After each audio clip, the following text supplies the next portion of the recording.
All right, in section 5.4, basically what we end up doing is taking all of the graphing that we did in 5.1 for polynomials, 5.2 and 5.3 for rationals, and we apply those graphing techniques to solve inequalities.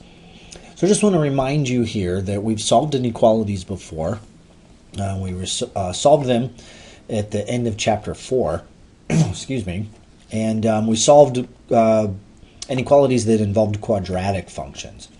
So just as a reminder, one of the techniques we used in that section was we got 0 on one side of the inequality, and then we graphed the quadratic function. We found the xy intercepts, and we identified where the graph was above or below the axis.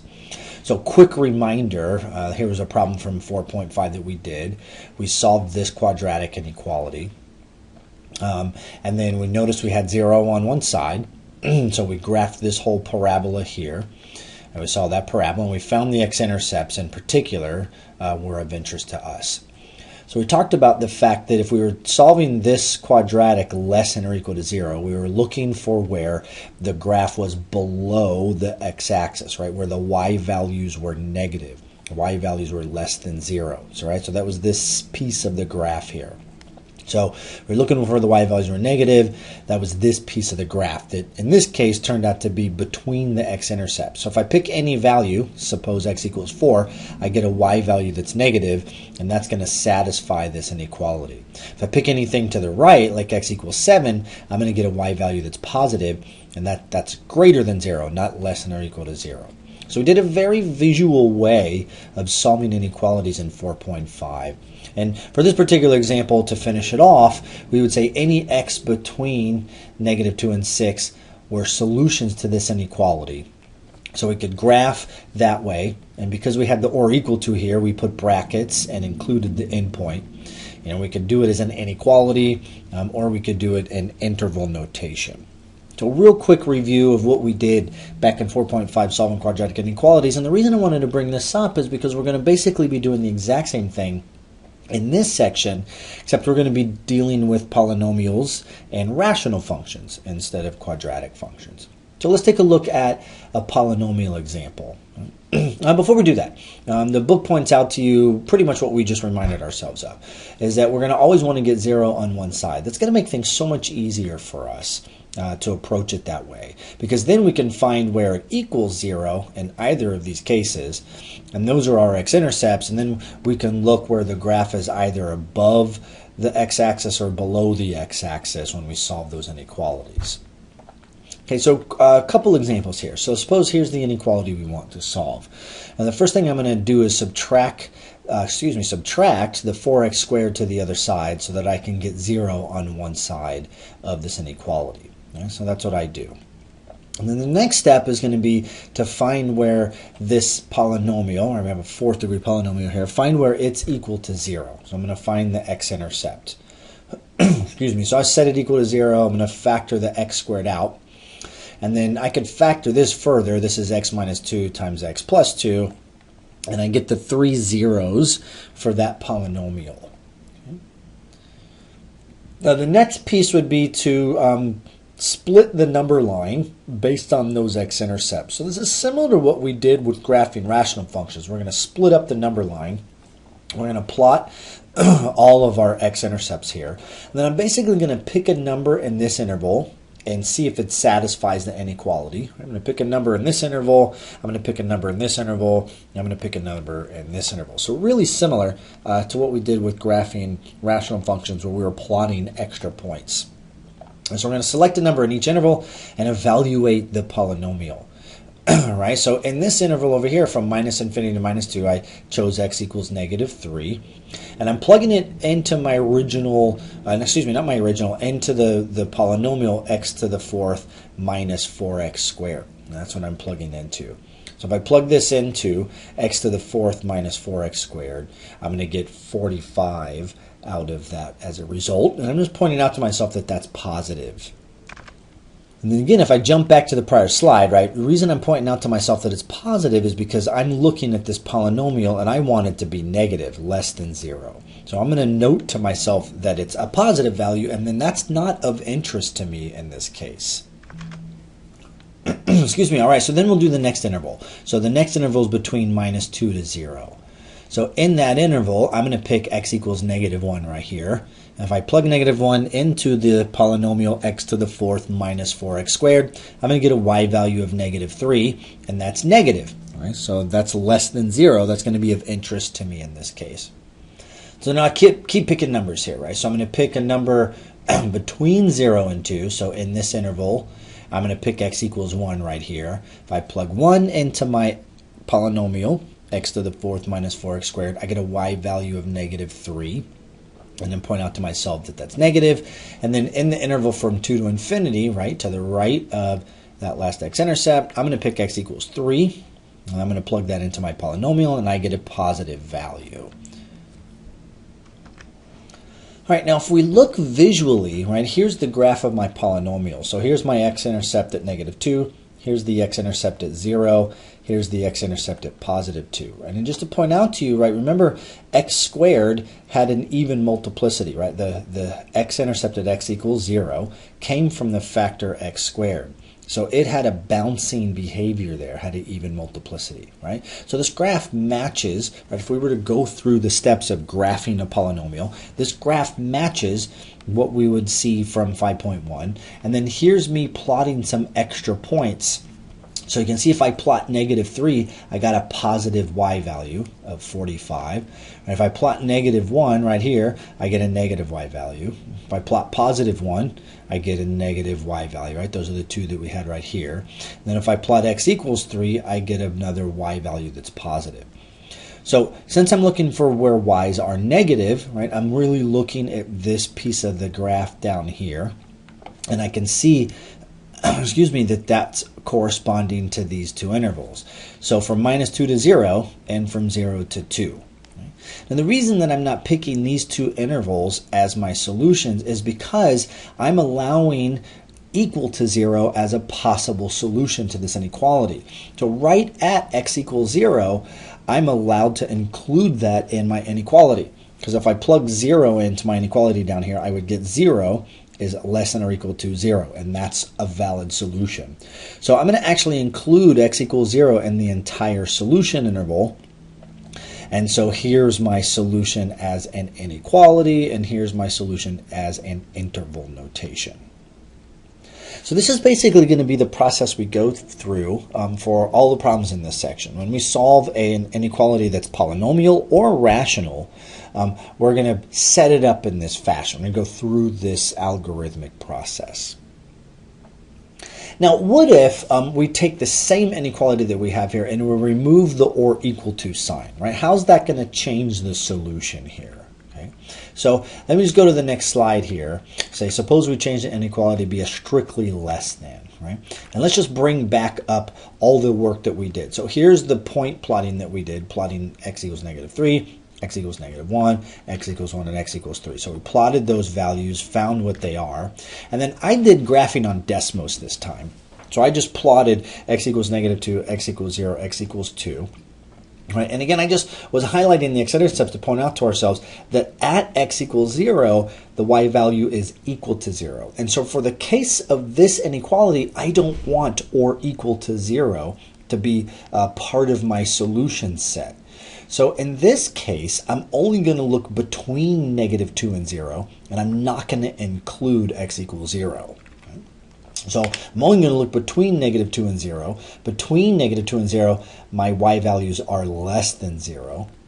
And then between 0 and 2, my y values are less than 0. So I'm going to strictly look at that interval and that interval there. Right? And those are my solutions in interval notation. Okay, and then so again, the reason that I bring this up to you is it's just important for us to pay attention to, are we including or not including? Okay? All right, let's take a look at another example. Suppose that I have the inequality x to the 4th is greater than x. So if I'm going to solve this inequality, again, I'm going to want to subtract this x to the left-hand side and get 0 on one side. And I do that. And then step 2 is to set this equal to 0 to find the x-intercepts. Right? So if I was graphing this polynomial, I'm going to find the zeros and find the x-intercepts. So we do that. And in this case, I can factor out a common x. So I do that. And then I notice here, this is kind of unique. We don't see this very often. This is a difference of 2 cubes. This is x cubed minus 1 cubed. So just to remind myself of how that would factor, right? X cubed minus 1 cubed would be x minus 1 times x squared plus 1 times x plus 1 squared. So I'm going to plug into that formula, right? So here's my factored form. So I'm going to set each of these factors equal to 0. If I set x equal to 0, I'll get x equals 0. If I set x minus 1 equal to 0, I'll get x equals 1. And then if I set this quadratic equal to 0, I'm going to get imaginary solutions. So there's no reals that come out of this factor. So we just have x equals 0 and x equals 1 as the intercepts for, as the x-intercepts, right, the zeros for this polynomial. All right, so if I plot those on a number line, there's my two x-intercepts of 0 and 1, and then I'm going to go through the same game where I'm going to pick numbers around each value. Right, so I'm going to pick a number to the left of 0, I pick -1, I plug it into my polynomial of x to the 4th minus x, I get a y value of 2. Pick a number between 0 and 1, I'm going to pick 1/2, plug it into my polynomial, I get a negative value. And I'm going to pick something to the right of 1. I picked x equals 2, plug it in, and I get a positive value.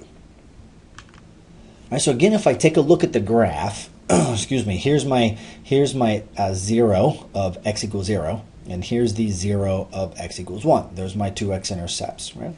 And I can see to the left of x equals 0, I have positive values, right? So here's where the graph is positive. See, between 0 and 1, I'm going to have negative values. So I can see right here between 0 and 1 on my x-axis, I'm having negative values. And then I can see to the right of x equals 1, I'm going to have positive values. And that's what I see here visually as well. So for this particular problem, we were wanting the polynomial to be greater than 0, right? So that corresponds to this piece, right, which is all of this here, so -infinity to 0. And then that corresponds to this piece where the graph is above the x-axis, right? So from 1 out to infinity for my x values. And that's this interval. So again, that's the same basic process. So basically what we're doing again is we're blending, if you will, the process of graphing the polynomial. We're looking at it visually, and we're solving the inequality in that manner. All right, let's look at one example where we have a rational inequality. So here's a rational inequality. So again, I want to point out to you, right, this is rational because I have a rational function, right? So I have a fraction, I have x in the denominator. These are vertical asymptotes like we talked about back in 5.2 and 5.3. So I'm solving this rational function greater than 0. Right? So just like last time, right, I'm going to get 0 on one side and everything else on the other. And in this case, I already have 0 on one side, so nothing that I really need to do there. And then the second step would be to find the zeros of the numerator and zeros of the denominator. So I want to find out where the function is undefined, and I want to find out where the numerator equals 0. So I'm literally going to set the numerator equal to 0, and then I'm going to set the denominator equal to 0. And those are going to be the points I plot on my number line. So I got -3 comes out of the numerator, +2 comes out of the numerator, and +1 is a 0 of the denominator. So those are the 3 points I'm going to plot on my number line. So here's the 3 numbers I'm plotting on my number line, and then again I'm going to play that same game. I'm going to pick a number to the left.